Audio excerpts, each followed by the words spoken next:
Jamey, top 3 quarterbacks this week. Pumpkin pie, Yeah. and pumpkin pie. Top 3 quarterbacks is a bad week for quarterbacks, as bad as this running back. So for me, the top 3 are Marcus Mariota stepping into the role for Jane Daniels. I know it's not pretty, but not the toughest of matchups coming up until their bye week. They get Detroit this week and then Miami next week. I have Justin Fields second. I expect him to start. I can't imagine that he wouldn't. More of a long-term play than a short-term play. His playoff schedule is fantastic. And the same thing with J.J. McCarthy. Don't love him against Baltimore this week. Week 11 against Chicago, which is not bad. But then the playoff schedule is fantastic for him. Gets Washington, Dallas, the Giants, and Detroit. So hopefully he continues to play well and build off I think we all forget it's only 3 starts for him, but builds off the 3 starts that he's made and can finish the season strong. So there's not really a good short-term answer. Again, for me, it would be Mariota as the best one. But these are guys in Fields and McCarthy you could stash for the playoffs. What about Purdy? He's about 70% rostered. He is 55% rostered on Sleeper, which is usually pretty close to ESPN and Yahoo. Don't know when he's coming back, but hopefully soon. Would Purdy be a big priority for you, Jamey? Purdy would be one, yeah. If we're looking at those guys, I don't know where they are on other sites, but Darnold would obviously be one. He was one for us last week and, came through with a big performance against Washington. Obviously, you want to pick up and stash Flacco for the rest of the season, based on what he's done so far, averaging over 29 points per game as a starter. And then Purdy would be the other one. Yeah, I think those 3 guys in terms of just above the percentage that we talk about. I think Flacco would be one, no? Well, if you're looking for this week, Flacco's on a bye. So, yeah, if you don't have to play a quarterback for this week, then obviously Flacco would be the best rest of season. Okay. By the way, Mariota gets Dallas in the fantasy championship. Now, Daniels could be back at that point, but that's pretty cool. All right, Dave, top 3 running back. We haven't mentioned a running back yet. Top 3 running back? Right? Usually we do. Yeah.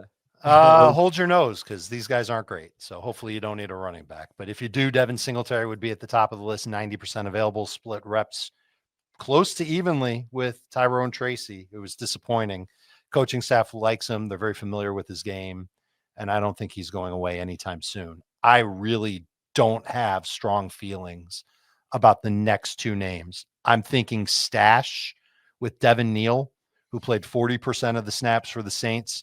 He played 6 of 9 snaps on 3rd down. He had their lone snap inside the 10. It's just thinking that he's eventually going to see more than 40% of the snaps, and maybe he evolves into a running back that helps you later on this season. And then after that, we're talking about guys like Terrell Jennings, Jeremy McNichols, Bashal Tutin.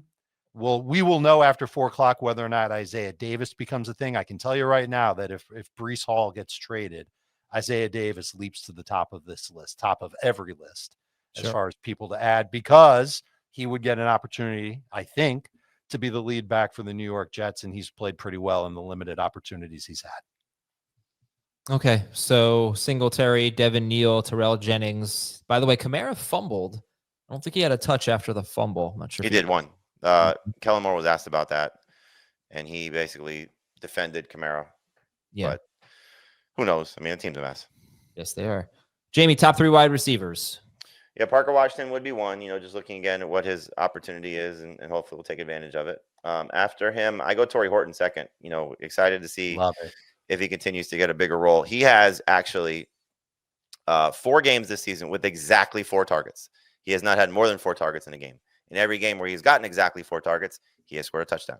So let's get him a little more opportunities going. Not an easy matchup this week against Arizona, but if Cooper Kupp is out, you just got to love the opportunity for him. And then I have Josh Downs third. You could say Alec Pierce is third. I just think Downs has been a little bit more consistent. His targets have been a little bit more consistent as well. Pierce's upside is great. Yet to score a touchdown this season, but Downs very quietly is getting the job done. And so this is another team that's got a lot of mouths to feed. You've seen, obviously, Tyler Warren play great. Michael Pittman's played great. Downs and Pierce kind of been alternating who's the 3, who's the 4 based on their production. I just feel a little bit more comfortable with Downs based on his role. I would love to be the fantasy manager that doesn't need anything this week, but maybe needs a wide receiver to stash moving forward. Horton would be the first name on that list. I don't know how the Seahawks could turn back to Cooper Kupp and give him a huge role when Torrey Horton is doing what he's doing. Like, if he's doing well on 4 targets, imagine what he could do on, 5 targets, 6 targets. I would love to see something like that happen.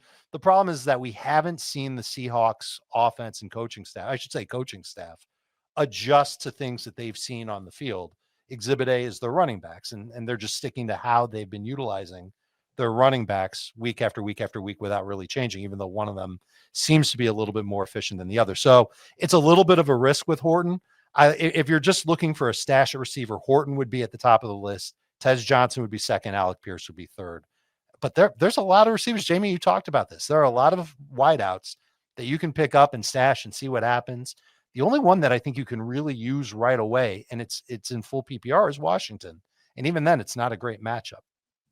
But why not Tez Johnson, though? I think, Jamey, you have him right behind this group here. And why not Chris Godwin? So Tez Johnson, 62%. Chris Godwin is 69% rostered. So that's why he's not on this list. But, yeah, just talk about those two guys, Jamey, and how they fit in with Washington, Horton, and Josh Downs.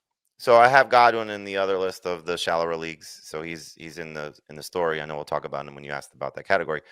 I think in the case of Tez Johnson, if Godwin comes back, I have little interest in him. So whether he's better than Godwin, Dave's right, he could be better than Godwin. I just don't think we're going to get enough targets from him to be trustworthy. He'll be a guy they take some shots with. He'll end up being their third receiver. I just think that if Godwin's back and they feel comfortable enough with him, remember, he came back from the ankle injury and it was a 10-target game right away. So Baker will lean on him. Baker obviously trusts him. This is Godwin. And I think Tez Johnson just is sort of the break glass in case of emergency. So if you want to go through waivers and sort of play this out, I'm going to take Washington with what his role is. I'm going to take the upside of what Horton's role could be. I think Downs and Pierce have earned enough, with their production to be ahead of Tez Johnson. And then Johnson and sort of Darius Slayton kind of feel somewhat similar to me in terms of what they can do. If you tell me right now Godwin's not coming back, then yes, Tez Johnson would bump up a couple spots. But I just don't know. I don't think anybody does. How much should this matter when the Colts wide receivers, Josh Downs and Alec Pierce, both available in enough leagues, got Atlanta this week. They're seventh best against wide receivers. Struggled a little bit the last 2 weeks as they've had some injuries. Then You're about to run down their schedule? Yeah, this is a good Atlanta, then a bye, then the Chiefs, who are sixth best, then the Texans, who are second best. And he's talked about this on Sunday, that we've been saying the home road splits for Daniel Jones. And as I mentioned, it's the dome outdoor splits, I think, that sort of matter most, because his road game at the Chargers was great also. So can he get the job done in not great environments, especially as the weather starts to get bad? I don't know if that's a Daniel Jones thing per se, because obviously he played, for the Giants, but at least it's playing itself out right now with the Colts. So I don't know if you want to invest heavily in them. And that kind of plays itself into why I like Downs better than Pierce. We're just looking at Pierce coming off a game against a secondary that has struggled to defend big plays down the field. And he has this big game against the Steelers. He has a jump in targets. 3 games ago, he had another big game, a spike in targets. It was without Downs playing. It was out with the concussion. So I don't want to chase that per se. I would rather go with what Downs has done and maybe can continue to do as a short area target. So I don't know if they're must-start guys. Again, we've said this week in, week out. There's not a lot of must-start wide receivers that have become available on waivers. They might be, but we've just had enough examples of this where it's 1 week disappear, 3 weeks disappear. What we were saying about Torrey Franklin, for example, which is why you can go back to him if he was dropped. We said it last week. Torrey Franklin coming off the huge game against Dallas. He's probably going to struggle against Houston, may get dropped. Still had 10 targets. It was awesome. Did nothing with it. Now he gets the Raiders. I'm going right back to Torrey Franklin as a high-end number 3 receiver this week. So I think the bigger issue with Daniel Jones, I don't think it's the location of where he plays. I think it's the pass rush that he has to deal with. Because I went back and watched the Steelers. Their pass rush came alive last week in a big way. And Daniel Jones is like most quarterbacks. In fact, he's probably worse than most quarterbacks when he's under pressure. He's been doing a better job than he did with the Giants this year. But there are a lot of teams coming up on the schedule for Indianapolis that's going to put him under pressure. I like Alec Pierce a lot as a talent, but you're right, Jamey. I think that this is a situation where you want to go with the shorter option, somebody that's going to catch a bunch of those short throws when Jones knows he's got to get the ball out fast. And that's going to be something that Downs will be able to do. Plus, he's more available than Alec Pierce is. And we might be dropping both guys after this week against Atlanta anyway. So I don't think a huge investment should be made in either Downs or Pierce unless it's a keeper league. Alec Pierce is in a contract year. The way that he's playing and the way his highlights have looked, he's going to get a big deal as a free agent this offseason. Okay. This is kind of funny. It seems that Daniel Jones only played 3 games that with the Giants in a dome. He played 4, but he left that one of them with an injury. In those in his 3 career? games, yeah, that's what I'm seeing. Didn't he play against the Cowboys every year in Dallas? It's not a dome. Dallas is a dome. It's not according to True Media. Yeah, well, they're wrong. When's the last time there was wind and rain at AT&T Stadium? All right, but the indoor games, remember that big snow game at AT&T Stadium? Wow. Indoor games, he averaged 353 yards with 7 touchdowns in those 3 games and 2 interceptions. I believe they have a retractable roof option on that same filter. Okay. Retractable roof. All right. Okay, I'll try to do the math for you. Let's see. Yards in these games: 322, 222, 402, 228, 334, 321, 190. All right. Let's go to tight ends. I think it more has to do with he's playing behind a really good offensive line with a good coach and some great players, and the offensive line finally fell apart against the Steelers. So the Steelers' pass rush was great. Their offensive line was miserable for the first time all season. Quentin Nelson talked about that after the game. Like this was bad for us, and it just hasn't happened yet. So we'll see if they hold up against the Falcons and the Chiefs.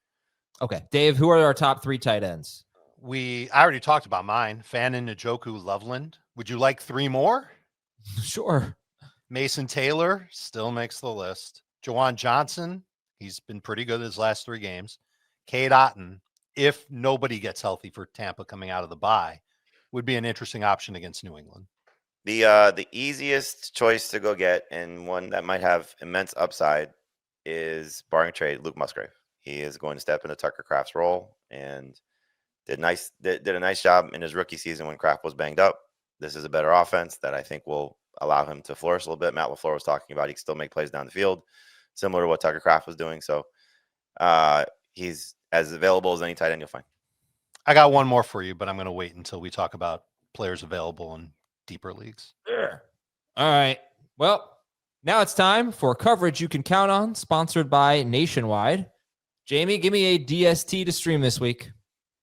It's actually a pretty good week for DSTs. I'm going to go to the Browns coming off their bye week. They've been a very good DST, and they get the Jets. And so Garrett Wilson may return. We'll see who the quarterback's going to be. Obviously, the trade deadline could determine what the running back situation is. But the Browns DST has been really good. The Jets offense has struggled at times. So that's the number 1 DST for me this week. Browns 55% rostered. Jamey also likes the Bills. They're at Miami, and the Panthers against the Saints. Okay, also the Ravens. You could take the Ravens have Minnesota and then Cleveland and then the Jets. So the Ravens have kind of a good stretch coming up, and they've been better just as a DST. 12 or more fantasy points in 2 of their past 3. They need another pass rusher. I know they just traded for Draymond Jones, but I don't know how good he is at getting to the quarterback. They need somebody else. All right. That was coverage you can count on, sponsored by Nationwide. And Jamey, who are the kickers to stream? Again, guys coming off bye weeks are always easy to take a look at. Chase McLaughlin's been good so far this season after a slow start. Gets the Patriots. Jason Myers gets the Cardinals at home. Joshua Carty gets the 49ers. Matt Prater gets the Dolphins, assuming he's still the kicker. Just keep an eye on that. And then Will Lutz at home against the Raiders.